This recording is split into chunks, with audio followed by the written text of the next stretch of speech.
standarnya itu atau levelnya itu bersaing dengan Once Mekel. Oh, Once. Ya.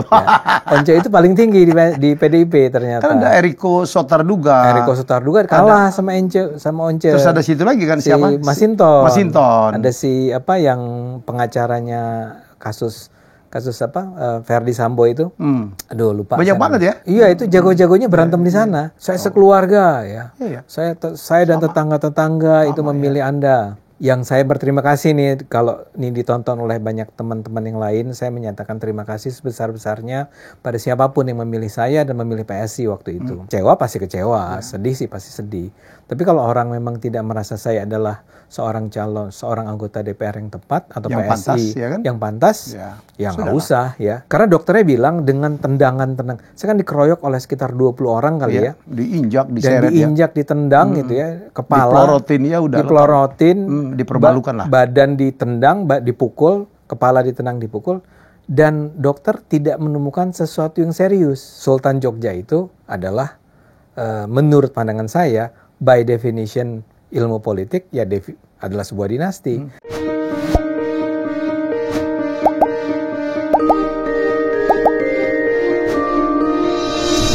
Saya kagum dengan pemikirannya dan saya nggak tahu mau ngomong apa, ngalir aja. Ade Armando. ini Tuan gue dikit ternyata. Gue pikir Bang Ade itu lebih tua dari gue, ternyata tuan gue dikit. Enggak lah. Tuan gue lah. Tahu berapa lo? 61. Oh iya, sorry. Sorry ya. Sorry. Saya lebih tua. Sorry ya. Tapi hidup tuh bukan ngadu tua lah ya. Gue bilang onta aja, lahirnya di Mekah nggak naik haji loh itu. Oke. Gimana Bang Ade? Suaranya turun naik gue denger ya? Iya, ini aneh. Saya nggak mau menyalahkan siapa-siapa ya. Oke. Tapi memang faktanya adalah apa yang tercantum di website KPU. Iya. KPU Go ID itu atau apalah namanya, saya lupa. Itu bisa berubah-ubah dan itu sangat aneh. Mula-mula sekali di hari-hari pertama itu saya lihat angkanya 6.000.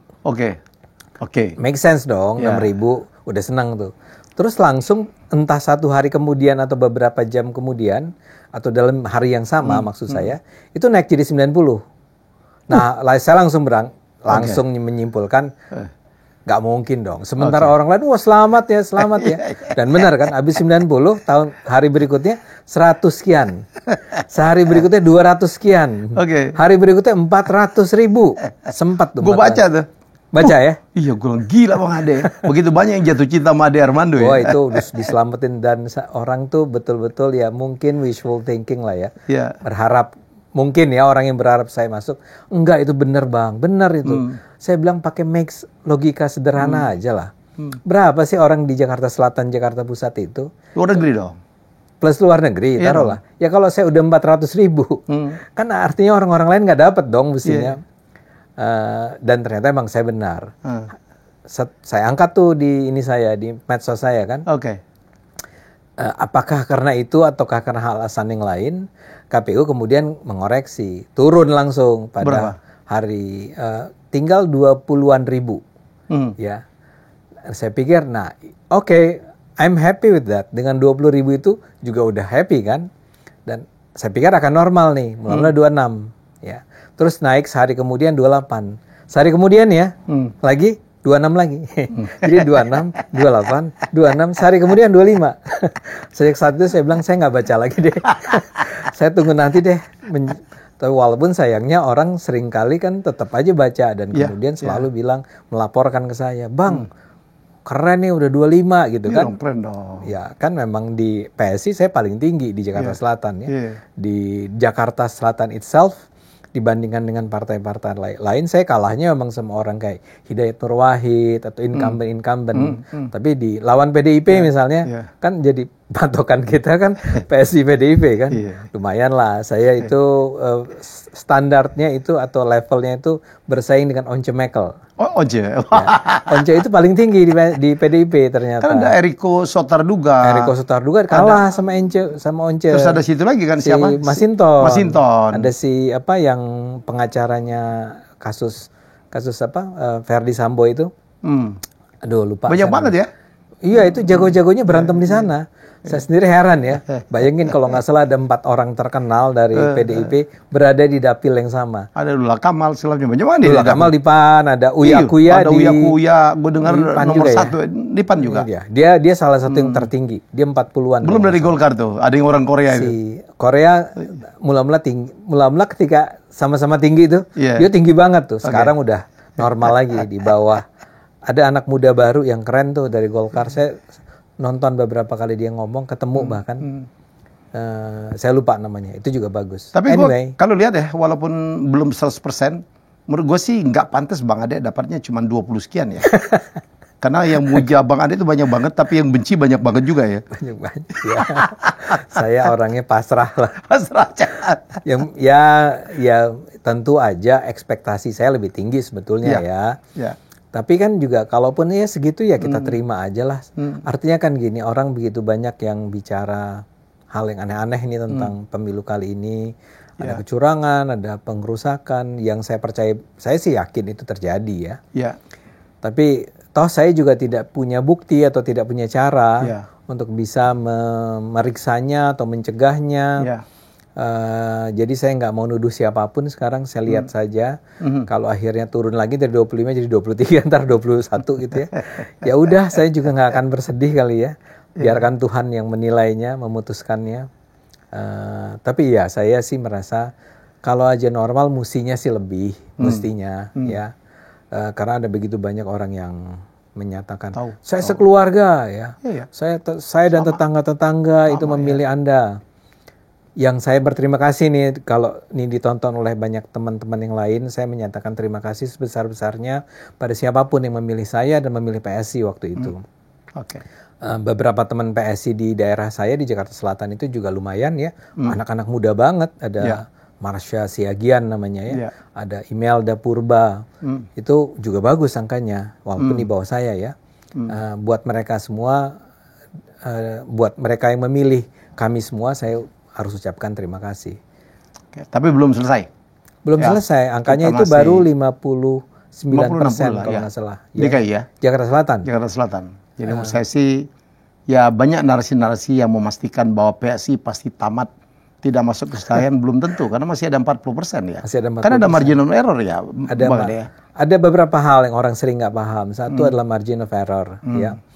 Nah, margin of error itu juga diukur berdasarkan apa yang disebut sebagai level of confidence, ya. Level of confidence yang dipakai oleh banyak lembaga penelitian yang terkemuka itu, yang kita hormati lah, yang kita percaya, itu biasanya 95%. Pertama, artinya apa? Artinya masih ada 5% kemungkinan itu salah, ya. Artinya itu meleset, bukannya salah, tapi meleset ramalannya. Itu kan ramalan sebetulnya, quick count itu kan. Atau dengan cara lain, kalau kita nggak pakai 95% level of confidence yang kita turunkan menjadi 90% misalnya, maka jarak angka yang sudah dinyatakan dalam quick count itu selisihnya bukan lagi cuma 0,5% atau 1%, bisa 1,5% dan seterusnya. Jadi there are possibilities, ada kemungkinan-kemungkinan. Tetap semangat. Kita semangat aja ya. Angkanya saya lihat juga di real count-nya KPU ya. Itu juga naik terus dari hari ke hari, yang PSI sekarang sejak dihitung ulang itu, ya naik itu cuma 0,6, 0,06. Tapi bahkan saya dengar trennya naik ya? Trennya naik yang itu saya bilang, 0,06, 0,05. Ya mungkin ya dalam waktu, mungkin saya sih membayangkan kalau itu trennya itu bertahan secara tetap, mestinya sekitar pertengahan Maret, mestinya sih sampai ke angka 4%. Amin. Tapi kan kita nggak bisa juga mengatakan atau memastikan bahwa tren itu akan tetap bertahan dengan cara yang sama kan. Bisa lebih rendah, bisa juga lebih tinggi. Bang Ade tahu kan di bawah terjadi pergesekan ya. Orang-orang mungkin, saya nggak tahu ya, kalau kita di daerah, teman-teman juga gitu. Ada yang nawarin beli suara gitu, walaupun kita, apa iya sih gitu loh ya. Di Jakarta juga namanya begitu ya? Saya melihat langsung tuh penawaran itu. Jadi walaupun bukan ke saya, tapi salah seorang teman ya, menunjukkan bahwa kalau Anda ingin memperoleh sekian ribu suara, nanti ada nilainya. Dan itu ada kalimat dijamin gitu ya, kira-kira gitulah. artinya cukup impresif nih orang yang menawarkan. Dan orang yang menawarkan ini bilang bahwa nggak usah dibayar semua di awal, atau saya nggak tahu lah apakah setengah dulu atau artinya itu real ada. Seberapa benar itu bisa dia lakukan oleh orang-orang itu, walahu alam ya. Kalau buat saya nggak ada cerita lah ya. Itu harus memang suara saya beneran ya. Kalau publik nggak dukung saya, ya nggak usah dukung saya, nggak apa-apa. Saya nggak akan merasa, kecewa pasti kecewa, sedih sih pasti sedih. Tapi kalau orang memang tidak merasa saya adalah seorang anggota DPR yang tepat atau yang PSI pantas, ya kan? Yang pantas, ya nggak usah ya. Itu kan masyarakat ya berhak menentukan siapa yang menjadi wakil rakyat mereka, dan mereka akan memperoleh wakil rakyat sesuai dengan apa yang mereka pilih. Ya. Jadi kalau kita cuma akan bilang kalau nanti korupsi tetap jalan, intoleransi tetap jalan, macam-macam tetap jalan, ya PSI sudah melakukan terbaik yang bisa kami lakukan ya. Jadi bagus juga, jadi kita lepas dari tanggung jawab. Betul, seandainya itu terjadi ya. Saya pun berusaha legowo lah ya. Yalah, karena saya pikir saya kan cuma mengabdi, mau apalagi Bang Ade udah sekarang berapa itu? 60 berapa usia? 63. Usia saya 63. 63, saya menjelang 61. Kita mau cari apa lagi sih ya? Betul. Ini kan cuma kita simpati kepada pergerakan anak-anak muda. Betul. Setuju ya Bang Ade? Setuju. Itu memang saya bahkan berulang kali mengatakan walaupun sering kali dikritik, pada dasarnya buat saya yang terpenting bukan saya yang masuk, tapi PSI yang masuk. Ya, termasuk saya menyebut ada orang kayak Helmi Yahya bisa masuk, orang kayak Irma Huta Barat bisa masuk. Buat saya itu akan mengubah konstelasinya PSI, DPR, kondisi DPR kalau mereka masuk. Kalau saya masuk ya alhamdulillah ya. Tapi benar persis seperti yang Anda bilang, saya merasa senang bahwa saya akhirnya ketemu dengan orang yang kira-kira sefrekuensi lah cara pandangnya tentang ini semua. Ya sebetulnya dengan usia kita yang di atas 60, sisa usia kita berapa sih? Ya, mau ngapain lagi ya? 20 tahun lagi paling ya. Kan maksimal gitu. Itu mah. Kira-kira gitulah ya. Kita mah 7 bulan palingnya Indonesia ya. Gimana? Usia rata-ratanya 70-an ya. Ya taruhlah kita anggap 70-80, 20 tahun. 20 tahun kan diisi dengan hal-hal yang baik lah ya. Bukan berarti sebelumnya kita nggak baik ya, tapi ya kita maunya memang masuk DPR untuk rakyat kan, untuk bisa melawan korupsi, untuk bisa melawan intoleransi, penindasan HAM dan seterusnya. Itu yang tujuan kita kan, menjadi wakil rakyat yang sebenarnya. Kalau itu gagal, ya kita sedih karena ya upaya kita untuk memperbaiki Indonesia itu mungkin masih terhambat lah ya. Karena kita jadinya ya di luar kayak gini kan, bikin podcast segala macam. Tapi be it, itu memang Tuhan yang menentukan, Dia yang paling tahu mana yang terbaik buat bangsa ini kan. Yang penting kita sudah bekerja sebaik mungkin. Betul, harapan kita, saya kan hadir, anak Anda sudah menikah kan. Anak saya belum menikah. tapi udah sebagian besar tanggung jawab saya terhadap anak-anak saya udah selesai sebetulnya kan. Mereka udah lulus, mereka udah kerja, ada yang jadi freelancer gitu ya. Ya tentu kita masih terus bantu mereka, ngajarin mereka ya. Kalau mereka mengalami kesulitan finansial ya kita bantu lah ya. Tapi kan betul-betul udah sebetulnya kalau kita mau tidur tenang nih, Bung Helmi ya. Tidur tenang, baca buku, nonton film ya, nggak usah ngejar duit terlalu banyak. Itu juga kita bisa lakukan kok. Ya. Setuju saya. Sementara masuk DPR itu sebetulnya kerja keras loh. Oh itu perang pasti. Perang itu. Saya kebayang, saya di sana kalau Bang Ade di sana pasti tiap hari ribut kali ya. Iya, gue kebayang. Seorang Akbar Faisal aja. Itu kan orang ini yang ngajak gue nih masuk ke PSI. Tiba-tiba satu hari pada ngomong, bro, gue nggak yakin lo kuat tuh kalau di DPR. Lo gila lo. Gue mah kuat-kuat aja, nggak kuat dia bilang, godaannya luar biasa. Enggak. Tapi saya paham itu. Gue terbiasa. Jadi seorang Akbar Faisal yang bertahun-tahun di situ tuh. Iya, dan kalau kita mendengar cerita bagaimana korupnya lembaga itu, saya nggak bilang semua orang di DPR itu korup, tapi ada cukup banyak orang yang korup ya. Dan bukan cuma dianya yang korup, dia itu mempertahankan sistem yang korup. Ya paling gampang ketika kita bicara tentang misalnya undang-undang perampasan aset, kita masuk nih ke DPR. Kita tahu bahwa ada begitu banyak orang DPR yang tidak suka dengan undang-undang itu kan. Apa yang terjadi setiap hari di sana? Apa yang harus kita lakukan? Ya kan? Itu artinya kerja keras luar biasa. Diam pun kita pertentangan batin kali. Oh iya. Dan kalau kita diam itu artinya kita berkhianat terhadap. Bayangin, misalnya saya ini sekarang, taruhlah sekarang ada 25 yang saya tahu kan terakhir tanggal ini nih atau tanggal kemarin 25.000 orang memutuskan untuk memilih saya. Itu real kan? Ya. Mungkin ada ribuan lain yang juga memilih dan dihilangkan suaranya. Poin saya adalah paling tidak ada 25.000 orang yang memilih dan berharap. Asumsi nih ya. Ini asumsi ya? Minimal tuh. Ya, minimal kan? Ya. Dia berharap bahwa saya akan memperjuangkan mereka, orang-orang itu. Terus saya masuk ke DPR dan saya diam-diam saja. Saya anggap itu nggak penting atau ya saya udah di dalam, ya saya harus juga menjaga perasaan orang lain dan seterusnya dan seterusnya. Itu kan kata yang paling tepat untuk itu adalah berkhianat. Ya, Anda itu mengkhianati orang-orang yang memilih kamu. Ya, paling tidak mungkin caranya tidak perlu sekeras seperti saya sekarang nih misalnya. Tapi saya harus berusaha keras di DPR nanti kalau saya terpilih itu untuk melobi orang, untuk bicara sama orang-orang. Tolong deh kita sama-sama bantu agar undang-undang ini lolos. Ya, kalau sekarang ini saya melihat bahwa kalau kultur yang DPR sekarang nih yang sekarang ada itu masih bertahan, nggak akan lolos undang-undang semacam itu. Dan memang terbukti nggak lolos. Apalagi kita lihat ya, kan banyak juga yang ngaku untuk menjadi anggota DPR tuh, wow, mereka menyediakan besar sekali dana ya. Jadi saya bilang bayangkanlah untuk menjadi aja ya, beli perahu ya, kemudian bayar sana, beli suara.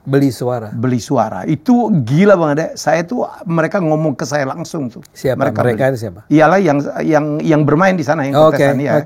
Termasuk ada beberapa tamu saya, dia bilang dia bisik-bisik, dia nyiapin sekian gitu untuk memenangkan masuk lagi, dan mereka petahana loh. Mereka petahana. Mereka harus bayar. Iya. Rakyat. Iya.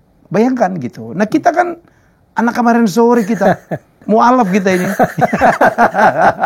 Sok tahu ya. Oh, ya. Bayangin kan kalau sudah menjadi, ya itulah yang saya bilang. Makanya sepakat. Nggak usah yang jadi. Kita tuh, saya harus jujur ya. Kita sama-sama katakan kepada publik, kalau di PSI kita nggak punya anggaran itu. Ya. Kita nggak ada caranya. Nggak ada cara. Dan nggak boleh juga. Nggak boleh kita beli suara, nggak boleh. Betul. Saya ditawarin, sampai hari ini saya ditawarin. Betul. Makin kesini makin turun tuh harganya. Gitu loh. Makin berakhir ke masa berakhir. Makin murah. Iya. Ya itu yang saya bilang. Saya baca surat itu yang ada rate-nya itu. Kalau mau dapat 1.000, dapat 10.000. Surat ya? Ya bukan surat, kayak kertas penawaran. Walaupun itu juga mungkin oknum ya, kan banyak juga penipu-penipu ya, petualang yang munculnya 5 tahun sekali. Gue punya sekian suara, mau nggak gitu? Betul. Gitu. Lagi-lagi saya katakan tadi kan, ya saya nggak bisa membuktikan seberapa benar sebetulnya ucapan itu, tawaran itu, tapi it's real, itu ada dan.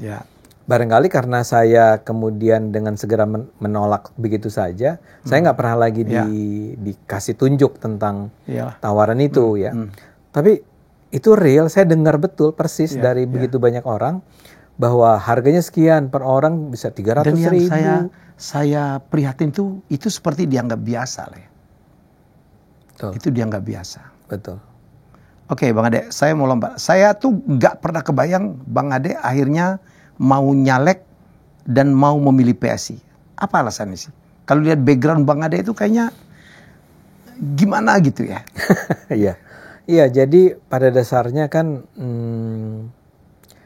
ya saya itu aktivis sejak kampus lah. Ya, saya termasuk orang yang ikut dalam melawan Soeharto ya. Tidak pernah menjadi tokohnya, tapi secara konsisten saya melawan Soeharto, saya melawan di dalam kampus sendiri, saya melawan korupsi di UI ya. Pernah melakukan perlawanan terhadap rektor yang sedang berkuasa di masanya. Saya pernah masuk ke KPI, Komisi Penyiaran Indonesia. Saya pernah, dan yang paling banyak adalah jadi aktivis LSM ya, di berbagai LSM yang kerjaannya memang mengkritik, memberi masukan, menggugat atau mengajukan gagasan apapun risikonya, apapun lah namanya. Bang Ade lakukan ya. Sudah dilakukan. Ada yang setuju, ada yang menentang. Pernah dituntut secara hukum berkali-kali juga ya? Berapa kali lah ya? Mungkin sekitar di atas 15 kali kali. Dilaporkan. Saya dilaporkan. yang jadi hampir jadi tersangka tapi kemudian untung di SP3 ya. SP3, itu cuma satu ya. Tapi kaitannya lebih banyak ke soal agama ya. Misalnya pembelaan terhadap bangunan gereja dan seterusnya.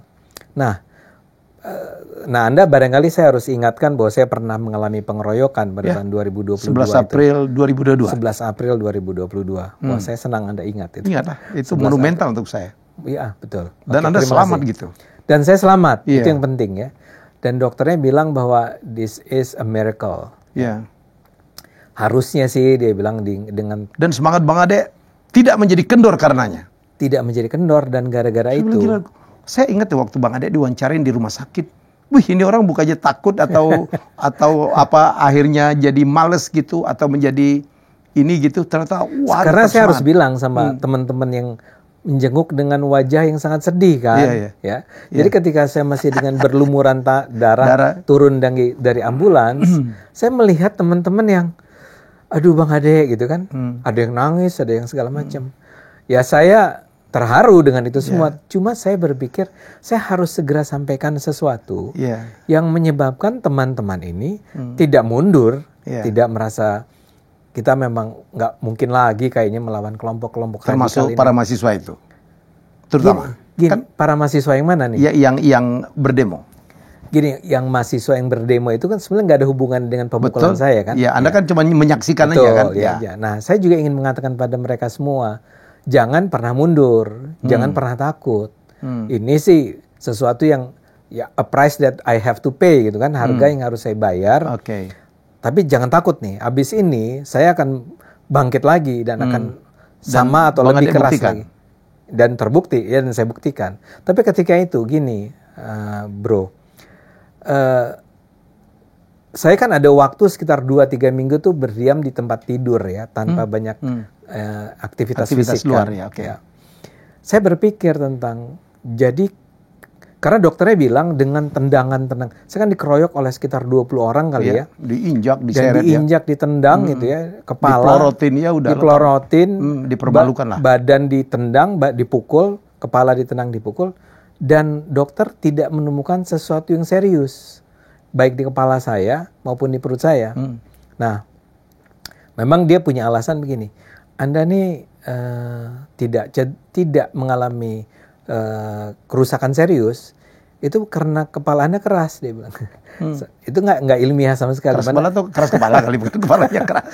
Jadi maksud dia barangkali Anda tuh emang keras kepala, saking keras kepala. Dengan bahasa sopan. Bahasa sopan, ditendang tuh nggak apa-apa gitu ya. Nggak ada gegar otak, nggak ada apa lah ya. Dan badan Anda ini juga tidak mengalami apakah patah, cedera atau segala macam, itu karena perut Anda gemuk. Ini juga nggak ilmiah ya. Dia bilang, walaupun make sense kan, yang ditendang tuh lemak katanya, nggak nyampe ke dalam, ke tulang. Itu buat saya itu selalu saya ingat tuh, sehingga saya merasa bahwa ketika itu saya beruntung saya gemuk. Nah, tapi yang terpenting adalah bahwa setelah selesai itu, ketika saya berada di tempat tidur, saya tentu merenung dong, kontemplasi gitu ya, bersyukur pada Tuhan karena Tuhan sudah menyelamatkan saya. Tapi kemudian ada pertanyaan besar, kenapa Tuhan menyelamatkan saya kan ya? Ya memang ada berbagai argumen tentu saja. Ya memang belum takdir aja deh gitu ya.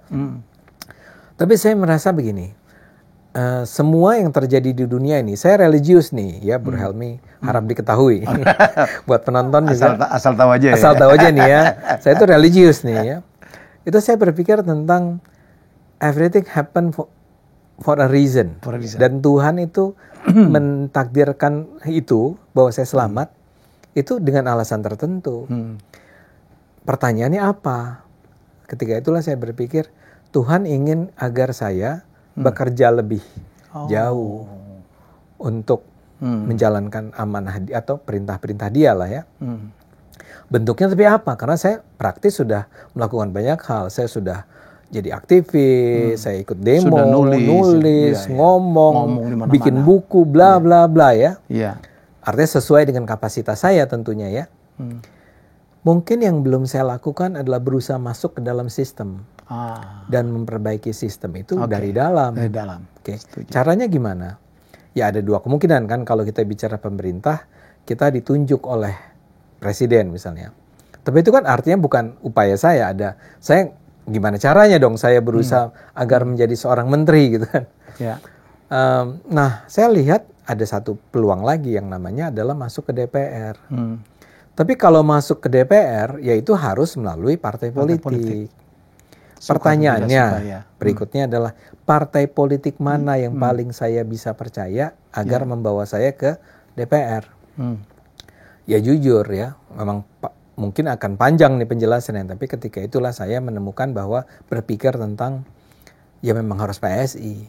PSI itu adalah sebuah partai yang saya dukung tahun 2019. Ketika itu saya di SMRC ya. Jadi saya ada tuh kegiatan saya membantu kampanyenya PSI, memberi masukan, dan saya kenal dengan orang-orangnya ya, dengan terutama Grace Natali, Raja Juli Antoni ya. Waktu itu juga ada Samara, kalau Anda ingat ada Rian yang akhirnya juga keluar. Rian Ernest, ya. Tapi ada beberapa orang, ada Dara Nasution yang sekarang ada di Golkar. Itu orang-orang yang menurut saya fresh, jujur, lurus, berani gitu ya. Dan kata lain, dan tentu saya dengan JG sendiri, dengan Jeffrey Giovanni yang adalah ketua Dewan Pembinanya PSI, saya merasa bahwa ini adalah orang-orang yang ya kalau di Indonesia ini kita mau percaya sama orang ya, atau berharap sama orang-orang yang bisa memperbaiki keadaan di Indonesia, dan mereka itu jujur dan mereka itu tidak oportunis gitu ya, ya itulah orang-orangnya ya. Jadilah saya akhirnya datang ke PSI, mengontak Bro JG, kan kita memanggilnya Bro JG ya. Saya berpikir, saya nggak langsung, ada teman yang menjadi mediasinya kan, mengatakan, Bang JG, ini Ade Armando berpikir untuk masuk ke PSI nih. Terus, ya bagus dong dia bilang. Nggak ada masalah dia bilang. Nggak ada masalah tuh gini Bro Helmi, Anda harus tahu, orang kayak saya itu adalah orang yang menimbulkan problem di mana-mana. Di mana-mana tuh artinya banyak orang nggak, seperti Anda ketahui, membenci saya atau tidak suka. Ya sebuah partai ini kan adalah sebuah organisasi yang ya punya aturan, punya tata tertib, dan ada orang-orang di dalamnya yang harus dijaga hubungan satu sama lainnya dengan baik. Tiba-tiba datanglah orang kayak saya, ya belum tentu orang menerima dengan senang hati loh, gitu kan. Tapi kalau JG langsung bilang, wah bagus dong, ya. Terus ya terjadilah komunikasi dengan saya, sehingga pertanyaan saya adalah, saya bisa ya, artinya diajukan sebagai anggota DPR nantinya. Itu terjadinya soalnya tahun 2020, sesudah pemukulan 2022 itu ya sekitar bulan-bulan, tahun itu tapi bulan-bulan belakangan ya. Kalau saya jadi anggota, dicalonkan jadi caleg, oke, bisa nggak gitu ya. Dan JG bilang ya tentu saja bisa. Itu ada sesuatu yang harus saya bayar atau apa gitu ya. Karena saya nggak punya duit sama sekali ya. Saya kan dosen. Dan kata JG, ya nggak ada lah. Kita emang nggak punya itu mahar politik ya. Dan itu saya sudah kenal dari tahun 2019. Tapi kan saya perlu kepastian bahwa saya nggak perlu melakukan apa-apa. Saya masuk aja. Dan ternyata oleh PSI kemudian diterima juga, bukan hanya JG tapi orang PSI waktu itu, ada Giring, ada Raja Julianto. They welcome me. Jadi mereka menerima saya dengan gembira gitu ya. Kendati pun mereka tahu saya itu mungkin bisa menimbulkan masalah di antara hubungan antar manusianya di situ.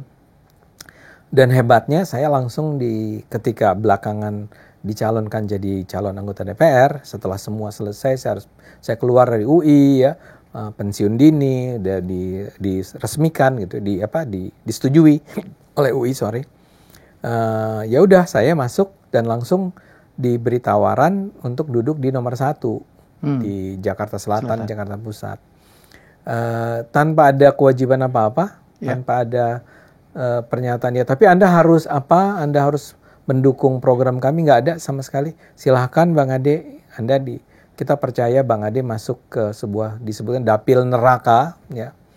Saya orang Bogor ya, tapi ditaruhin di dapil neraka. Kenapa disebut neraka? Karena lawannya itu memang nggak gampang. Di situ ada orang seperti Hidayat Nur Wahid dari PKS ya, yang selalu menang setiap tahun. Petahana ya.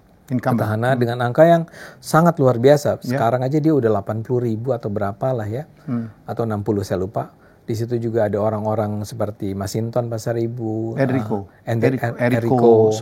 Sotarduga di Once Mekel sekarang yang anak baru itu juga ditaruh di sana. Ada Uya Kuya, ada Lula Kamal, ada macam-macam ya nama di satu. Jadi ya saya ngerti juga bahwa oke, Bang Ade jangan masuk ke, misalnya saya jangan di Bogor saja gitu karena saya orang Bogor kan, tapi tak di situ. Kalau di Sumatera Barat saya pasti kalah. Walaupun saya orang Minang ya, yang sudah dipecat. Nah, saya ditaruhin di Jakarta Selatan pusat sama luar negeri. Jadi begitulah cerita saya, akhirnya saya masuk dan saya menyatakan mendeklarasikan myself, mendeklarasikan diri saya sebagai calon anggota DPR PSI, dan saya berjuang juga untuk membantu agar PSI namanya harum, PSI itu terangkat, walaupun saya beberapa kali bikin masalah ya. Pernyataan-pernyataan saya dianggap offside dan saya ditegur dan saya terima tegurannya ya, karena menurut saya ya organisasi memang harus begitu kan. Saya nggak akan sok bilang bahwa wah nggak mau nih kalau saya dipaksa-paksa saya akan keluar aja. Mungkin belum saatnya. Kalau aja tegurannya memang terlalu nggak masuk di akal buat saya ya, mungkin saya akan menolak ya. Tapi ini kan lebih karena misalnya saya menyatakan DI Yogyakarta itu dinasti politik gitu ya. Dan itu sebenarnya bukan untuk mengkritik Yogyakarta. Saya mengkritik para mahasiswa yang ketika itu ngeritik Jokowi sebagai dinasti politik.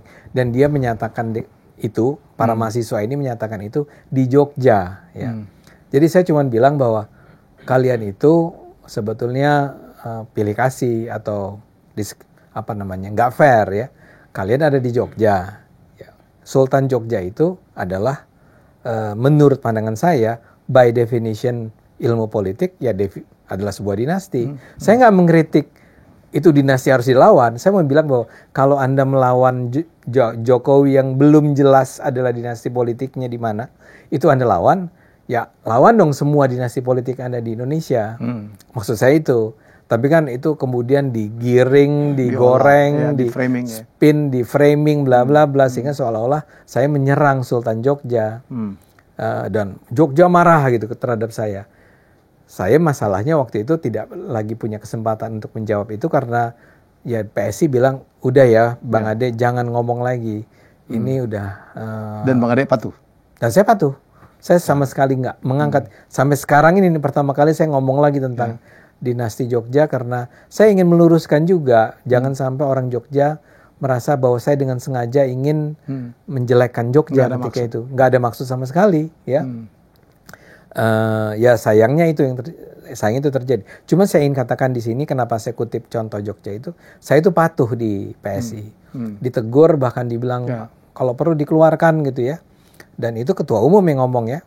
Dan itu menimbulkan banyak protes dari orang-orang yang fans saya dan bilang gila berani-beraninya mentang-mentang anak presiden, maksudnya Mas Kaisang ya. Saya bilang enggak dong, itu harus dia lakukan ya. Karena ya dia ketua umum partai, dia harus menunjukkan bahwa ini bukan sikap partai ya, ini sikap Ade Armando dan sebagai ketua umum partai dia harus menegur saya ya. Jadi be it gitu, terima aja.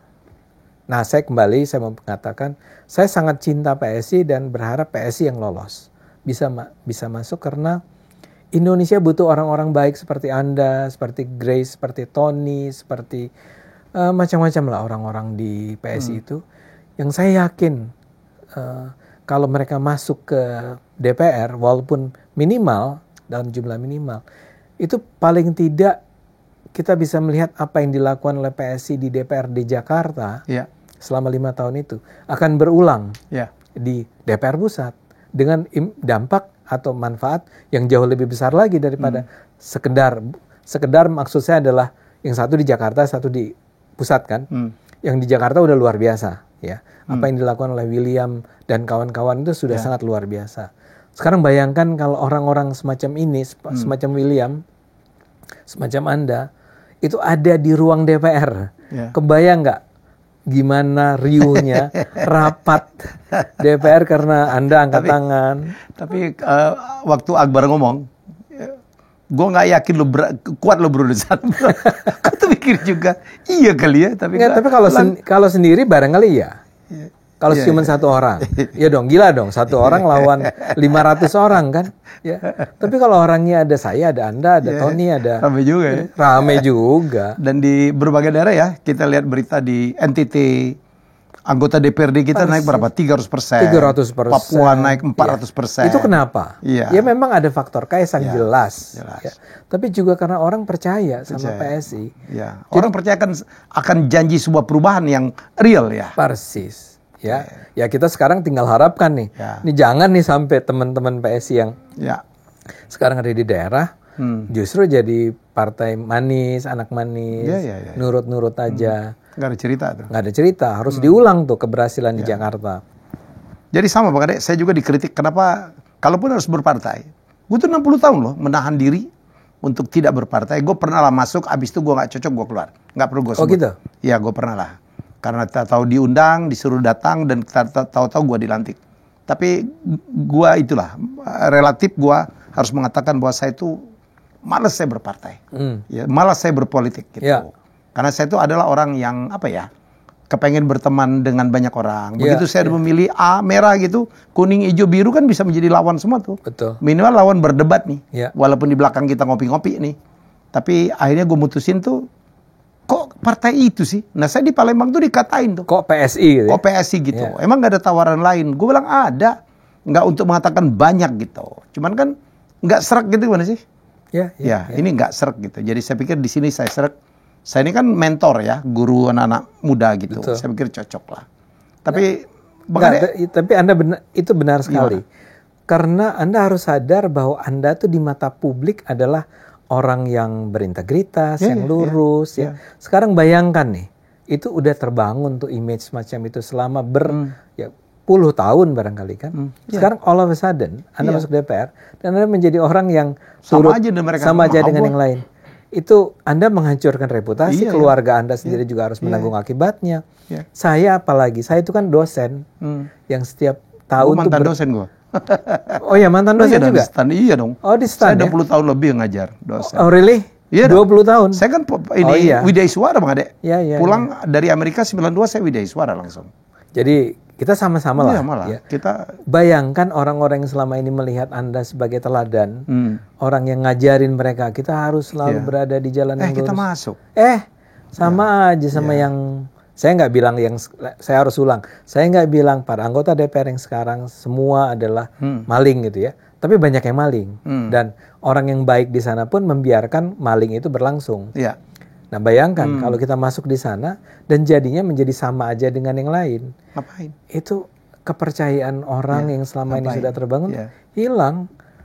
Doa-doa dari para pendukung kita yang itu mudah-mudahan Pak Helmi masuk ya, mudah-mudahan Pak Ade Armando masuk ya. Itu aja yang saya berat banget. Iya, betul. Itu DM gue penuh loh. Dan saya percaya suara saya itu lebih dari itu. Pasti. Ya, suara lebih dari itu. Saya tuh saya bilang saya nggak kecewa saya kalah, saya biasa kalah loh. Betul. Pilkada 3 kali kalah. Yang saya kecewa Bang Ade, saya gagal untuk mengabdi ke kampung saya. Itu aja yang saya kecewa. Saya kecewa nggak bisa memenuhi orang-orang yang mengharapkan saya bisa mengabdi ke mereka. Itu aja. Mudah-mudahan itu kalimatnya yang tepat adalah belum bisa. Dengan kata lain, saya masih berharap, kalaupun saya masih percaya PSI lolos sekarang ini, ya dengan angka yang ada, saya termasuk yang percaya bahwa ya memang harus ada sesuatu yang luar biasa terjadi.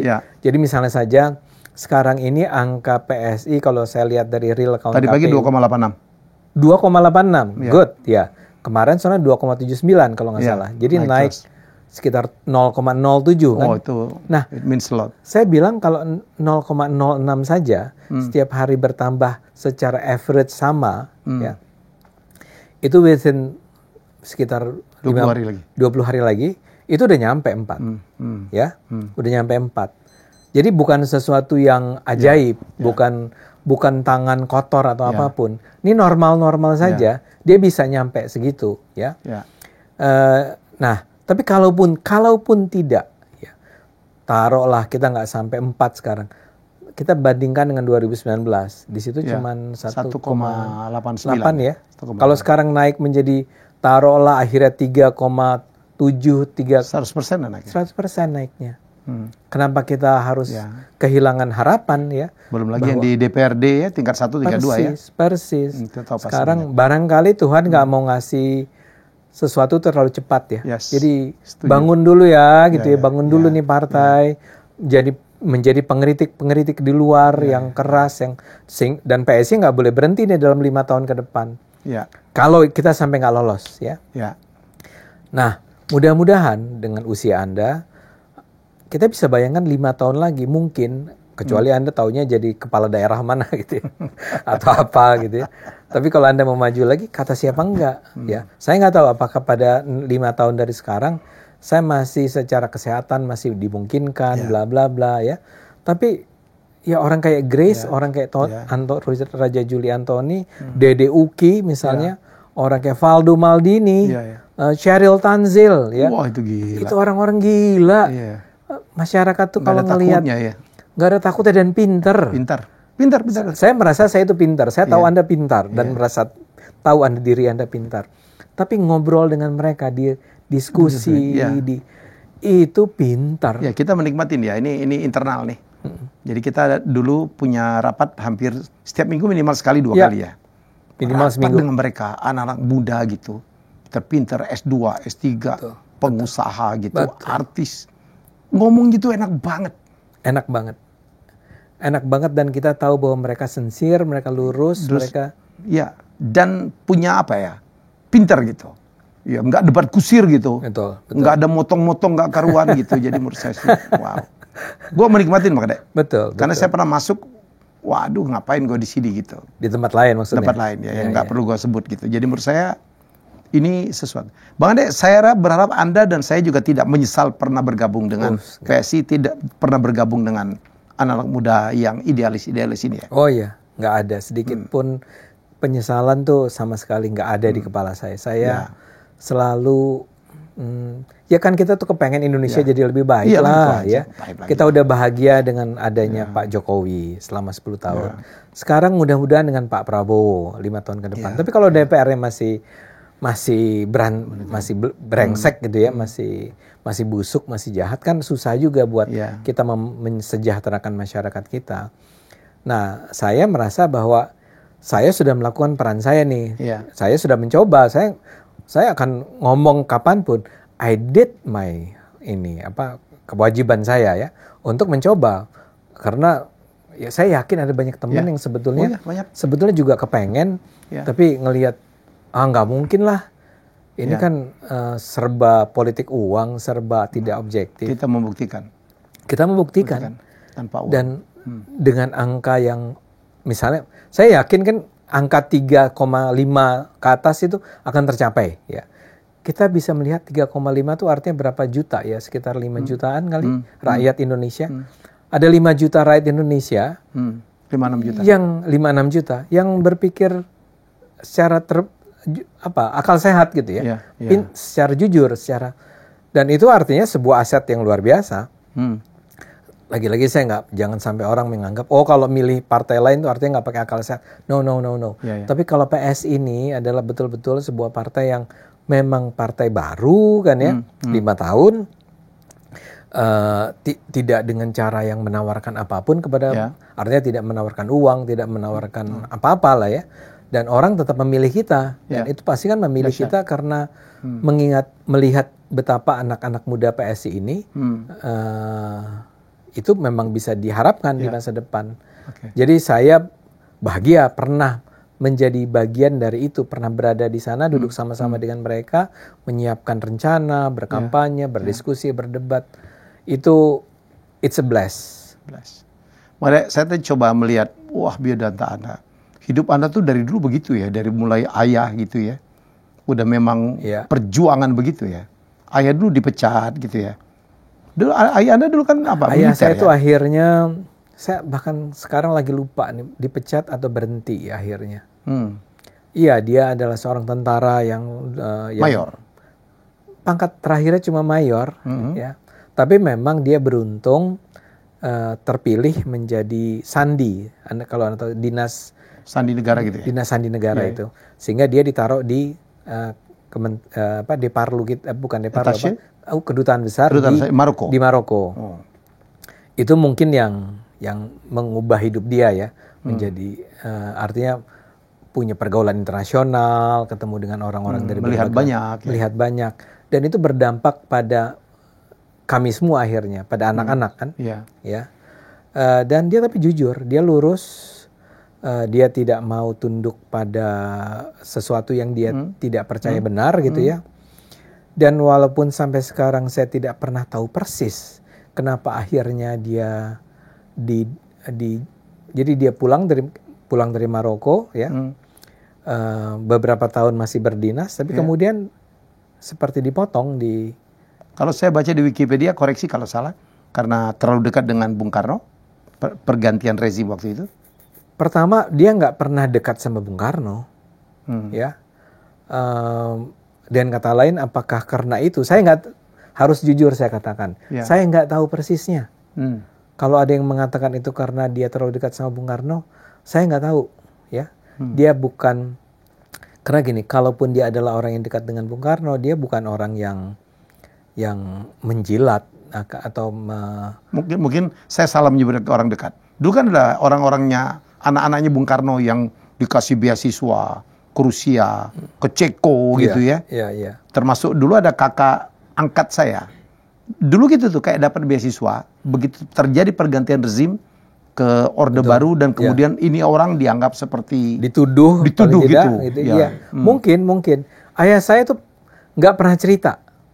Jujur ya. Dia nggak mau cerita juga. Nggak mau cerita dia. Pokoknya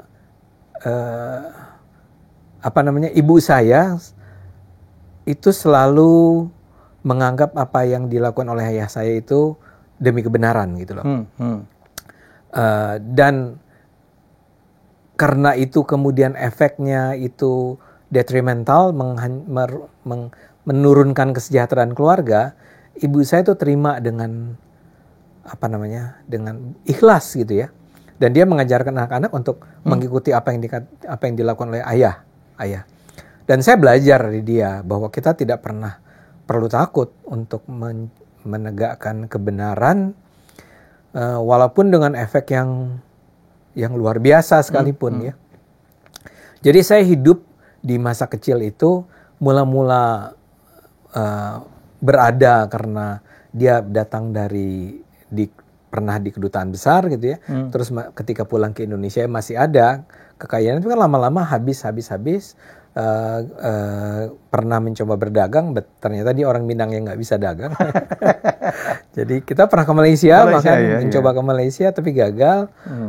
Dan setelah itu memang ya menurun terus ya. Tapi ya Tuhan memang membukakan jalan buat kami semua gitu ya. Kita nggak pernah terlalu miskin. Nggak pernah miskin tepatnya, tidak pernah, selalu ada bantuan, dan ayah tuh selalu punya sumber penghasilan lain gitu yang dia tidak kaya tapi ada lah ya untuk anak-anaknya, paling tidak untuk sekolah dengan baik. Dan satu, buku ya, bahwa dia membelikan buku terus kepada kami, walaupun yang paling memang membekas adalah pada saya ya dibanding kakak-kakak saya memang suka menulis dari kecil gitu, berusaha mencoba menulis novel dan seterusnya. Anyway, saya mau bilang bahwa Anda benar bahwa sebetulnya hidup kami dulu tidak pernah mudah gitu ya. Memang berat, tapi kami juga belajar tentang betapa pentingnya untuk selalu jujur, selalu benar, selalu tidak pernah boleh mencuri, tidak boleh melakukan hal-hal yang dilarang oleh agama, dilarang oleh negara dan seterusnya. Jadi hidup secara halal lah gitu ya. Tapi barangkali itu juga karena saya tidak pernah menjadi orang kaya, saya punya pengalaman yang cukup untuk dekat dengan orang-orang yang kurang sejahtera. Jadi saya sudah melihat betapa beratnya ya hidup menjadi orang-orang yang tidak sejahtera di Indonesia ini. Dan memang saya diajarkan oleh orang tua untuk ya kalau kamu bisa bantu gitu ya. Tapi kalau nggak bisa nggak usah, nggak apa-apa, nggak usah dipaksain. Jadi semangat untuk berbuat bagi orang banyak itu memang sudah ditanamkan oleh ayah saya sejak kecil ya. Jadi ibu saya tuh selalu cerita tentang gimana harta kekayaan ayah saya itu Karena ibu saya kan ibu rumah tangga ya, jadi nggak kerja kan. Sementara ayah saya lah yang mencari uang kan. Itu banyak juga yang dibagi-bagi gitu loh. Jadi dari Rp1.000 yang diperoleh, mungkin yang nyampe ke anak-anaknya, keluarganya, keluarga intinya itu cuma taruhlah 500. Yang 500 itu untuk bagi orang yang minta bantuan, keluarganya sendiri, orang susah dan seterusnya. Oh gitu. Iya, itu apakah ibu saya cerita itu kadang-kadang dengan si papa tuh gitu ya misalnya gitu. Kan dia manggilnya papa. Itu ya itulah uang itu dipakai buat ini, buat itu, buat ini. Tapi toh saya juga belajar mungkin karena sikap ayah saya yang sedemikian generous, kita nggak pernah kehabisan rezeki. Yeah. Selalu ada rezeki gitu ya. Jadi tadi saya bilang kami tuh nggak pernah miskin. Selalu ada uang. Ada aja. Dari mana-mana ya. Kadang-kadang juga dibantu orang karena orang tuh bersimpati sama kami, sama ayah, bla bla bla. Jadi saya sejak kecil tuh diajarkan untuk peduli dengan masyarakat. Dan kebetulan karena saya suka baca, ya memang sejak kecil itu saya udah belajar tentang cerita-cerita, kisah-kisah atau pikiran-pikiran dari orang seperti Bung Hatta, segala macam gitu ya. Syahrir, bla bla bla yang pintar-pintar itu. Sehingga memang saya dibesarkan dengan semangat untuk menjadi orang yang jangan pernah pikirkan kekayaanmu sendiri gitu. Selalu pikirkan orang lain. Banyak orang. Ternyata ya jalannya ujung-ujungnya pada usia 63 tahun saya ada di PSI. Mungkin itu semua ada. Dimulai dari sana ya. Tapi gue ketawa tuh. Ada benar ya waktu di FISIP UI justru pelajaran pengantar ilmu politiknya nilainya jelek ya? Iya. Bener. Waduh, Anda tahu dari mana itu ya? Iya, itu ada orang yang membocorkan. Jadi saya itu semula ingin menyenangkan hati ayah saya. Jadi saya itu juga sekolah tuh negeri terus, SD negeri, SMP negeri, SMA negeri ya. Dan itu di zaman dimana memang sekolah swasta tidak banyak juga. Nah ketika masuk ke UI, ya saya pilih mana yang paling saya suka ya. FISIP, FISIP waktu itu kan. Nah di FISIP di era saya kuliah itu tahun 80, itu kita nggak masuk langsung dapat program studinya gitu loh. Ada matrikulasi gitu ya? Ada matrikulasi dan orang boleh milih. Di situ ada politik, ada hubungan internasional, ada komunikasi gitu ya, ada segala macam. Nah saya itu semula cita-citanya masuk politik. Antara lain karena ayah saya kan juga dulunya politik kan. Ayah saya udah seneng tuh. Udah, wah iya nih masuk ke politik. Jeblok nilainya. Jebloknya itu bukan jeblok yang E ya. Waktu itu masih angka. Saya ingat sekali pengantar ilmu politik saya itu dengan Bu Miriam Budiarjo namanya. Miriam Budiarjo ya. Miriam Budiarjo pengantar ilmu politik. Itu 7. Ya. Terus bagus dong. 7. Ya sementara teman-teman saya yang pintar-pintar 8 kan. Gitu. Tapi masih oke lah ya 7 lah ya. Semester berikutnya Sistem Politik Indonesia. Nama dosennya Arbi Sanit kalau Anda pernah dengar. Si gondrong itu. Dulu nggak gondrong. Itu saya senang sekali sama kuliah itu. Karena dia jago kalau ngajar. Ngomongnya juga keren. Keren. Dan ini ingat, ini masih di zaman Orde Baru ya. Dan dia udah berani ngomong tentang ngeritik Soeharto, bla bla bla di kelas ya. Angkanya adalah 6. Ternyata saya tidak cukup pintar menjawab pertanyaan esai kan, pertanyaannya kan. 6. Ketika itulah saya merasa bahwa ini pasti ada kayak tadi, everything happen for a reason. For a reason ya. Ini emang Tuhan mau ngasih tahu bahwa saya bukan, karena emang rumit. Ilmu politik itu kan rumit. Kalau lagi ngobrol sih enak ya. Tapi kalau bicara tentang konsep politik, sistem bla bla bla, pusing saya waktu itu. Sementara saya semakin jatuh hati sama komunikasi. Kenapa? Karena anaknya asik-asik gitu ya. Jadi di kelas di angkatan saya ada 200 anak itu. Ceweknya cakep-cakep pasti. Di komunikasi. Nah itu. Makanya ketemu Bu Nina ya. akhirnya cinta lokasi kan. Cinta lokasi. Jadi saya mau bilang bahwa anak-anak pinter kayak contohnya Imam B. Prasojo, kalau Anda pernah dengar, itu angkatan saya. Saya wawancara bro. Satu angkatan. Satu angkatan. Hadar Nafis Gumai gitu ya. Itu semua masuk sosiologi. Saya lupa yang masuk politik siapa. Tapi anak-anak pinter tuh masuknya politik gitu ya. Sosiologi. Nah, saya pikir ya udahlah ya, saya terima aja kenyataan. Saya untuk yang terlalu konseptual itu barangkali tidak terlalu jago, tidak bisa.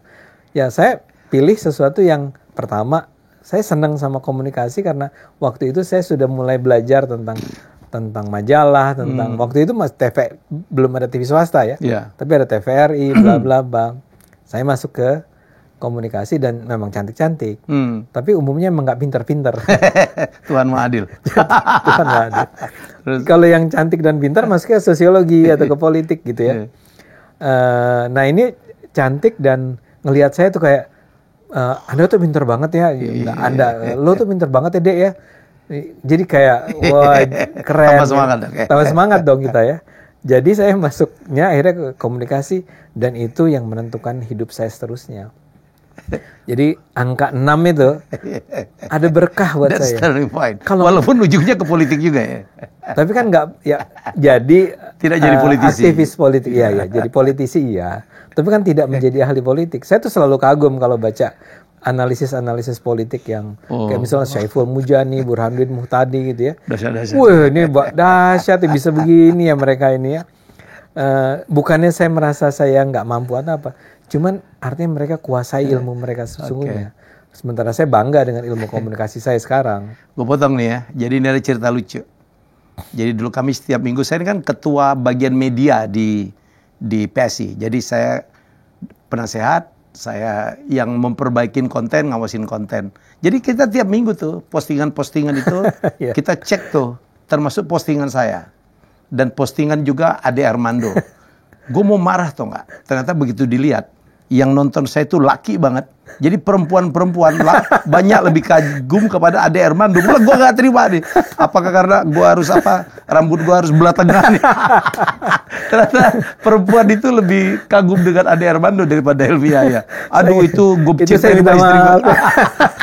Sorry ya. Saya nggak berusaha Gue bilang di mana seksinya Ade Armando gitu loh. Udah tua, rambutnya belah pinggir gitu. Ternyata perempuan banyak yang suka dengan pemikiran Anda. Saya nggak ngerti kenapa. Cheryl ngomong sama si Ibo, wah itu ibu-ibu kalau udah ketemu Bang Ade itu diceramain gitu mereka terpukau gitu. Ternyata kepintaran itu sesuatu yang membuka untuk perempuan nih Bang Ade. Dan saya bersyukur bahwa saya tanda petik dikagumi atau disukai karena kepintaran saya atau kepribadian saya kan. Saya iya tapi laki yang suka sama saya gitu. Nggak, saya yang laki juga banyak kok. Kalau saya lagi jalan kan sekarang saya cukup bahagia bahwa orang Pak Ade Armando, aduh saya selalu ngikuti video Anda. Itu aja kita tuh seneng ya. Kita traveling ke seluruh dunia yang kita punya media ya. Betul. Itu nggak ada harga yang hadiah yang lebih mungkin tinggi daripada penghargaan orang-orang banyak orang itu terhadap apa yang kita lakukan. Iya. Saya tuh Bang Ade, saya tuh udah bikin mungkin lebih dari 5.000 video ya. Menyerukan kebaikan, mengkritik konstruktif gitu. Nggak ada yang dengerin tuh. Yang dengerin tuh masyarakat gitu. Makanya gue bilang sama alasan kita. Kayaknya kalau kita mau merubah Indonesia, kita harus masuk ke dalam sistem. Betul. Karena kan kita memang saya rasa Anda setuju dong ya. Mau mengubah. Saya malah kagum lah. Saya setuju dengan mengubah dari hukumnya, iya. Tapi sebetulnya mau hukumnya sebagus apapun, kalau masyarakat cara berpikirnya tidak berubah, ya ngapain itu? Ya itu dengan sendirinya pelan-pelan berubah lagi. Kita memang harus mendidik, mencerahkan. Ya. Bukan karena saya sombong kita sombong kita elit ya. Cuman kita emang banyak baca, kita banyak ketemu orang. Kita share apa yang kita sudah pelajari ini kepada banyak orang itu. Dan Bang Ade, mungkin juga saya punya kemampuan untuk sharing. Yang didengarin orang. Kan banyak orang yang pintar minta ampun deh Bang Ade. Tapi begitu mentransfer itu menjadi terlalu ilmiah. Itu saya harus, bukan karena saya di depan Anda, saya termasuk orang, dan saya sudah sampaikan ini ke teman-teman, kita beruntung punya Anda. Ya. Karena nggak benar, saya itu merasa bahwa kemampuan menyampaikan dan kemudian Anda mengajarkan pada orang, saya kan nonton gitu misalnya video Anda atau menonton Anda ketika menjelaskan, kita harus melakukan ini. Saya langsung berpikir, ya saya melakukan juga, tapi selama ini tidak dengan memahaminya seperti yang diajarkan oleh Helmi Yahya. Itu penting. Padahal Anda sekolah komunikasi, saya akuntansi loh. Sementara saya nggak ngerti akuntansi at all. Keuangan sama saya nggak ngerti. Jadi saya pengagum karena Anda bagus memang, itu real. Thank you. Dan saya heran kalau Anda bilang nggak ada yang nonton. Enggak dong, banyak dong yang nonton. Iya, banyak nonton, tapi nggak ada yang dengerin gitu. Maksud gue tuh nggak bisa merubah. Yang nonton saya sih lumayan banyak. Tapi nggak merubah tuh, kita kayak berteriak di ruang kosong gitu. Ya kita harus terus menerus. Makanya harus masuk ke dalam sistem itu yang kenapa betul. Kalau itu saya setuju. Ya. Anda buat orang pintar tapi sistemnya busuk. Tetap aja begitu. Tetap. Ya. Dan yang sistem yang busuk tuh jahatnya, orang yang bisa masuk ke sistem yang busuk adalah orang yang bersedia untuk beradaptasi dengan kebusukan. Kan? Oke. Ya itu. Makanya kalau harus milih nih dua tokoh, menurut Anda lebih Tan Malaka atau Sultan Syahrir? Sultan Syahrir. Alasan? Ini dua orang awak yang pintar luar biasa. Dua orang pemikir. Sebetulnya itu pertanyaan yang susah ya, karena masing-masing orang itu bergerak di bidang yang atau pemikirannya berbeda. Cuman barangkali ya karena saya lebih lama belajar tentang Sultan Syahrir dan pemikiran-pemikiran dia tentang kemajuan Indonesianya itu menurut saya kan nggak radikal ya. Sementara Tan Malaka kan memang sangat keras gitu ya, sangat bahkan bisa disebut ekstrim. Yang kadang-kadang buat saya lebih cocok sama orang-orang yang lebih realistis lah ya. Orang kayak Sultan Syahrir kan tetap dia realistis, dia berada dalam sistem, tapi terlempar oleh, walaupun sampai sekarang. Tapi kan dia kan ada sifat agak-agak ekstrimnya juga ya, berbeda. Berani berbeda dari pendapat orang lain, termasuk masalah pemahaman agama sekalipun ya. Nah, saya sebetulnya lebih ke Sultan Syahrir jadinya. Daripada Tan Malaka kan cara pemahaman keagamaannya tentang Madilog ya. Madilog. Itu kan ya bisa dibilang apa istilah tepatnya, memang radikal gitu loh, memang pemikiran out of the box gitu loh, memang hebat, tapi apakah itu bisa dijalankan, apakah itu bisa kita aplikasikan? Kalau Sultan Syahrir kan terbukti bahwa dia istilahnya walk the talk ya, walk the talk. Ya, dia walk the talk. Dia percaya itu dan dia berusaha perjuangkan dijalankan. itu. Dan ketika akhirnya dia terpaksa tersingkir, ya be it gitu loh. Dan sedih dia meninggal dalam kondisi, ya tentu aja Tan Malaka juga menyedihkan walaupun kita nggak tahu persis kan. Tapi kan Sultan Syahrir akhirnya harus diasingkan di luar negeri, meninggal dalam keadaan pita suaranya kalau nggak salah itu sampai rusak atau apa sehingga dia nggak bisa bicara lagi. Tapi dia itu orang yang walk the talk. Dia dan konsisten dan berani dan jujur dan bersih dan pintar. Pintar pertama. Yang tentu saja pertama datang dari pintar ya. Pemikiran orang yang pintar tapi jahat kan juga banyak ya. Nah, dia pintar tapi apa yang dia katakan itu yang dia talk itu kemudian dia jalankan. Dan dia berjuang buat Indonesia. Anda harusnya nanya lagi Syahrir dengan Bung Hatta. Susah lagi jawabnya. Atau Bung Hatta dengan Muhammad Yamin? Pasti Bung Hatta lah. Kalau Syahrir ke Bung Hatta? Maksud Anda lebih memilih atau mengagumi siapa? Nah itu yang saya bilang, itu akan sulit sekali. Karena dua-dua itu orang yang saya kagumi dan hormati. Itu menurut saya, ya Indonesia beruntung lah pernah dulu punya tokoh-tokoh seperti itu punya tokoh-tokoh sebesar itu ya. Saya bukan fansnya Bung Karno soalnya ya. Dan kita tahu bahwa Syahrir itu menderita masa akhir hidupnya itu karena keputusan Bung Karno kan. Dan juga Bung Hatta memutuskan ketika itu untuk berpisah dengan mundur dari Bung Karno. But saya nggak mau menilai Bung Karno lah di sini ya. Tapi dua orang itu, Bung Hatta, Bung Syahrir, itu menurut saya contoh-contoh terbaik dari negarawan Indonesia di masa itu, yang menurut saya sulit dicari padanannya. Ya kalau si Tan Malaka itu kan lebih ke ya pejuang ya ya rebellious di orangnya. Agak-agak Che Guevara gitu ya? Agak Che Guevara. Ini maksud saya juga termasuk orang yang tidak terlalu kagum dengan Che. Bukan nggak terlalu kagum, tentu saya kagum dengan Che ya. Iya. Tapi kan ya apa yang dia lakukan itu emang bisa ya gitu ya. Dengan cara itu Anda berusaha mengatur masyarakat. Saya bukan orang yang setuju dengan orang yang memberontak soalnya. Begitu ya? Oh sangat, sangat. Saya percaya pada sistem harus diatur, harus. Yang rebel-rebel nggak terlalu suka. Ya kita. Rebel kata sekarang. Ya maksud saya gini, rebel itu kalau kita memberontak terhadap sesuatu yang salah, real gitu, misalnya seperti taruhlah kita melawan Soeharto atau saya melawan rektor UI waktu itu, ya. Tentu aja saya punya risiko akan tersingkir dari UI, tapi harus dilakukan, ya. Tapi kalau rebellious seperti kaum anarkis sekarang gitu ya, apa sih istilahnya? Saya lupa. Ya, ada istilahnya terhadap orang-orang yang pokoknya anti establishment, pokoknya menolak, pokoknya anti kemapanan. Anti kemapanan, tapi dalam bentuk ekstrim. Saya menolak, gitu ya. Misalnya gini, tentu aja Jokowi nggak sempurna. Tentu aja. Setuju. Dan dia bisa dikritik dalam banyak hal. Tapi dia itu membawa Indonesia ke sebuah level yang jauh lebih baik dari masa sebelumnya. Anda berharap apa sih gitu loh? Buat saya dengan orang-orang yang terus mengecam, mengkritik Jokowi, termasuk dukungan Jokowi terhadap Prabowo. Salah nggak? Ya Anda bisa lihat dengan cara yang berbeda. Tapi Anda harus tahu bahwa dia mengambil pilihan itu, Jokowi mendukung Prabowo, dalam pandangan saya, untuk kepentingan Indonesia. Menurut saya. Sempurna nggak? Ya enggak.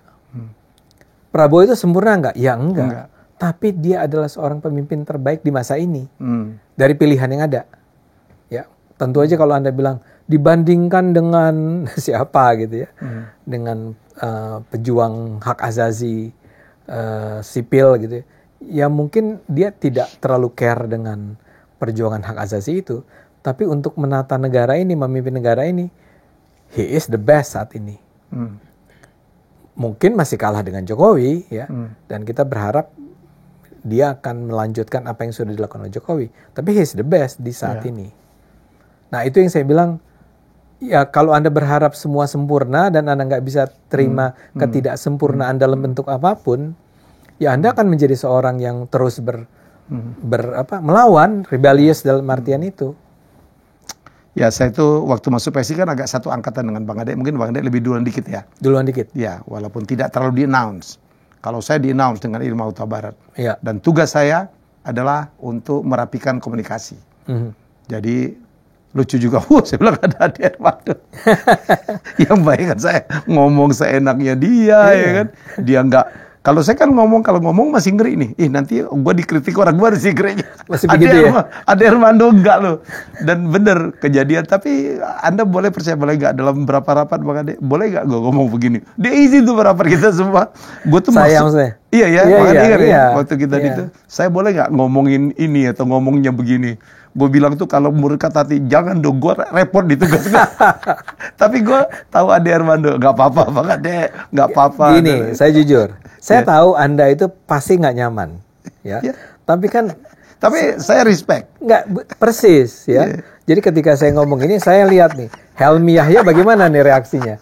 Ketika Anda bilang, iya nggak apa-apa, gitu. Ya udah, oke. Dan saya merasa bahagia bahwa ya PSI semangatnya seperti itu. Oh iya. Seperti itu. Jadi saya tahu orang nggak suka sama saya, tapi jangan coba larang saya. Iya. Tapi kalaupun Anda punya otoritas untuk melarang saya, saya akan menerima. I will not do it.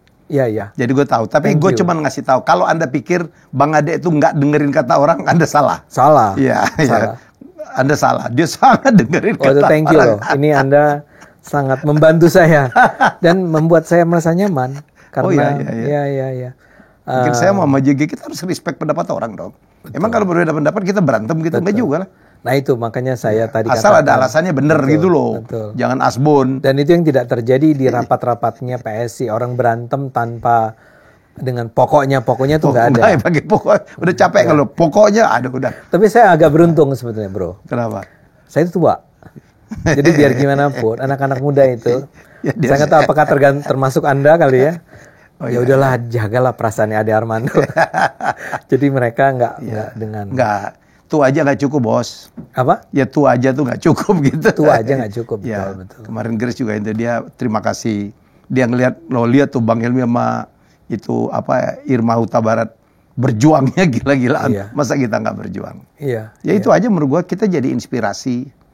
Ya, masalah nanti gimana urusan nanti lah. Iya. It's a journey. It's a journey, betul. Dan kita memang nggak pernah tahu hasil akhirnya akan seperti apa. Yang kita temukan kan hasil-hasil sementara. Yang mungkin mengecewakan, mungkin menggembirakan. It's a journey. Tapi ya udah, everything happen for a reason. Saya dapat kata dari Ahok justru. Jadi pada saat saya diminta nyalon 2019 dengan adiknya Basuri kan teman saya di MIT, dia cuma ngomong, Bang Ahok, ini Bang Helmy udah nggak mau nyalon nih. Saya waktu dirayu oleh satu partai. Ahok cuma ngomong, jangan lu pikirkan, bilang nggak ada pengaruhnya saya di situ masuk ke dalam sebuah sistem yang kayak gitu. Dia bilang Bang Helmy salah. Orang bilang bisa mengatakan satu butir garam pun dimasukkan ke laut itu masih ada pengaruhnya. Minimal ada zarah di sekitar situ akan berubah. Siapa bilang nggak melakukan perubahan? Dan gue masuk 2019 kalah lagi. 2000 berapa itu? Yang 2015 kalah lagi. Jadi menurut saya dan nggak ada masalah kan? Udah nggak ada masalah. Iya. Saya 3 kali kalah nggak ada masalah lah. Dipecat juga nggak ada masalah lah. Betul. Iya. Gue bukan mau baper nih Bang Ade. Tiap kali gue gagal di satu tempat, pintu lain terbuka lebih banyak. Betul. Saya terima kasih loh Anda mau share ini sama saya, dan saya merasa bahwa ya terlalu banyak orang yang terlalu mudah mengambil kesimpulan hanya berdasarkan peristiwa-peristiwa sesaat. Iya, betul. Itu yang nggak boleh. Ya. Apalagi ini demi kebaikan bersama. Kalau demi kebaikan bersama, nggak ada kata putus asa. Gagal 2015, 2019, 2024, ya jalanin aja terus. Emang Tuhan pernah mengatakan bahwa kalau kita sudah bekerja keras hasil yang pasti akan baik? Nggak pernah juga. Emang Tuhan nggak pernah bermain-main dengan cara yang terlalu mudah. We have to fight. Bang Ade banyak sekali ngomongin Tuhan ya dalam episode kali ini. Dan ada satu hal penutup. Bang Ade itu puasa. Apa alasan lo? Religius? Enggak sih, minimal gua harus ngurusin.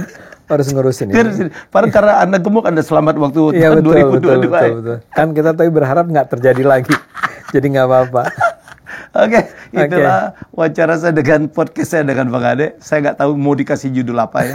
Anda nonton aja pakai daging semua. A lot of thing we discuss gitu. Terima kasih. Tentang Indonesia lebih baik ya. Tentang menghormatin orang lain. Tentang bagaimana beliau berjuang. It's not easy ya. Bukan satu path yang gampang ya. Yang seperti juga yang saya lalui. Terima kasih Bang Ade. Saya yang terima kasih. Wow, terima kasih penonton. 1 jam lebih. Kita ketemu lagi dengan tokoh hebat yang lain. Bye-bye. Thank you. Terima kasih sudah menonton Helmy Bicara. Jangan lupa untuk like, comment, share, dan subscribe.